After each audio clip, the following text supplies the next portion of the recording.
Hola Alejandra, bienvenida, muchas gracias por venir. Hola Antonieta, muchas gracias a ustedes por la invitación, feliz de estar acá. Ustedes, como Educación 2020, junto a América Solidaria y la UNICEF, realizaron un diagnóstico participativo para evaluar qué es lo que estaba pasando hoy día con las escuelas en la pandemia. Y realizaron también una serie de propuestas. Sí. ¿Cuál de todas las cosas que ustedes observaron dentro de este diagnóstico fueron las que te llamaron más la atención, lo más sorpresivo, o estos como puntos ciegos que a veces se esconden detrás de las grandes estadísticas? Mira, este fue un proceso de diagnóstico que se construyó participativamente en base a distintas líneas de trabajo. Conversamos con estudiantes jóvenes a lo largo del país, en todas las regiones, con apoderados, con profesores, asistentes de la educación, educadoras de párvulo, y tuvimos una mesa multisectorial. Y a través de todas esas líneas fuimos haciendo este diagnóstico que tú dices. Te diría que el punto ciego quizás que nos llamó más la atención o que sentimos que no era tan visible antes en la conversación es el tema de la necesidad de construir confianza. La necesidad de construir confianza, de empatizar entre los distintos actores, de generar espacios de participación, de modo tal que las personas sientan que sus inquietudes y sus preocupaciones al afrontar la pandemia son escuchadas, son acogidas, y la escuela de alguna manera se puede hacer cargo de ellas.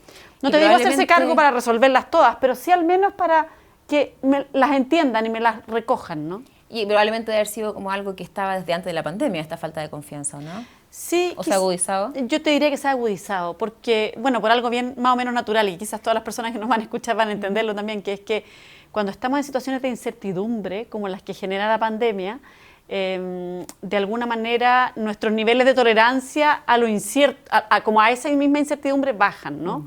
Y estamos más inquietos, más preocupados, la sensación de que no controlamos lo que va a pasar es algo que nos inquieta, bueno, a los seres humanos, la verdad. Sí. Entonces, en ese contexto, sentimos que recogimos de todos los actores la necesidad de ser escuchados y de que sus legítimas inquietudes puedan ser acogidas, aunque sea acogerlas para decir, mira, esto no lo podemos abordar completamente, pero lo vamos a abordar de esta y de esta manera, de alguna manera que sean entendidas, ¿no? Uno de los temas también que ustedes plantean en este documento es la apatía, la falta de motivación de los niños, niñas y adolescentes. Sí. ¿Qué se propone para revertir esa apatía hoy día? Sí. Que todos la vemos probablemente en nuestras casas, con los niños que no se quieren conectar muchas de esas cosas. Sí, esta es una sensación súper dura, bueno, yo diría para todos. Nuevamente estamos en una situación que es difícil para todos, pero para los niños, niñas, jóvenes, hemos visto bastante que tiene un impacto muy fuerte en su desarrollo socioemocional.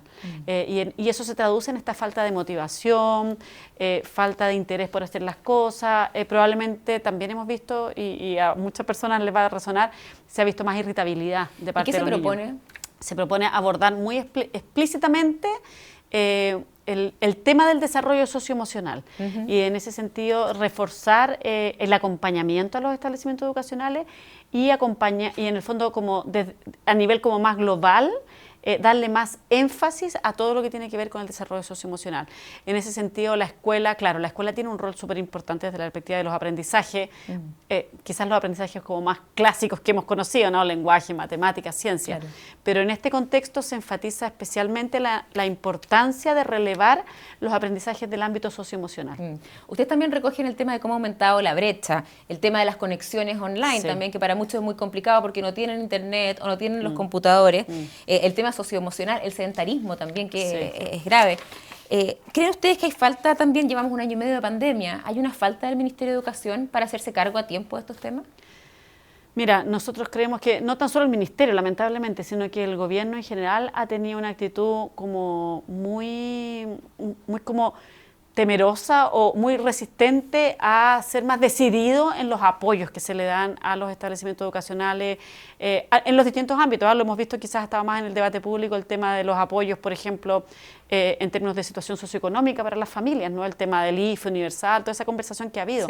Pero desde la perspectiva de las escuelas también ha faltado. De hecho, hace poco... Ha faltado poner en el fondo el foco en la educación como algo prioritario dentro del país. Te diría que dos grandes temas.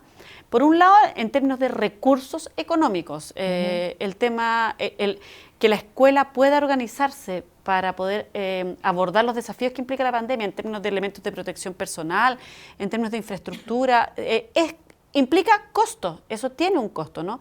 Y ha faltado. De hecho, hay un reporte de la OSD que salió hace poco, ahora en el contexto de pandemia, Y la OECD hace un análisis de todos los países del mundo, cuánto se han invertido en los distintos países y a qué se han dedicado los recursos adicionales.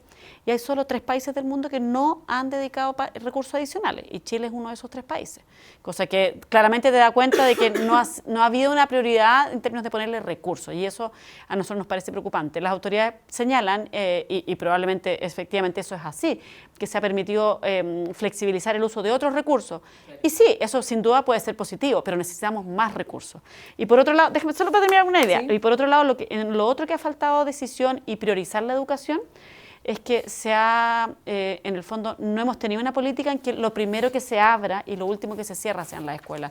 Sí. Entonces, lo que hemos visto es que se abren las escuelas, pero también se abren, no sé, por los malls, los casinos, los restaurantes, y quisiéramos tener una prioridad más clara en términos de que las escuelas, los liceos, los establecimientos educacionales son lo primero que abren. Se está apostando mucho a la presencialidad, al regreso a las clases presenciales, sí, que hemos visto que es muy importante. Pero ¿qué tipo de escuelas deberíamos volver después de la pandemia? Sí. ¿Cuál es la escuela? ¿La misma que la del 2019? No, no va a ser la misma, sin lugar a duda. Mira, ahí, por un lado, claro, se está apostando mucho ahí, y yo creo que es fundamental que podamos entender que eso hay que complementarlo con otro tipo de apoyos que vamos a tener que tener igual a las clases a distancia, porque por un tiempo indeterminado todavía, probablemente, bueno, todo este año, quizás incluso el próximo, vamos a tener que tener clases que vamos a tener un grupo de estudiantes que no va a poder ir, claro, por razones de salud, o porque surgió un caso en el curso y tuvimos que suspender, o porque, bueno, la variante Delta, bueno, vamos a tener un tiempo complejo. Entonces, mientras se mantenga en la situación sanitaria, vamos a tener que poder hacer clases tanto presenciales como a distancia. Pero además, después, cuando volvamos, no vamos a volver a la misma escuela. Sí. Y la gran pregunta es cómo repensamos la educación luego de todo esto que hemos vivido. Muchas gracias, Alejandra, por compartir este diagnóstico de la situación que están pasando hoy día niños, niñas y adolescentes, el tema de la educación. Vamos a seguir de cerca este debate. Muchas gracias. Muchas gracias a ustedes por la invitación y felices de seguir conversando.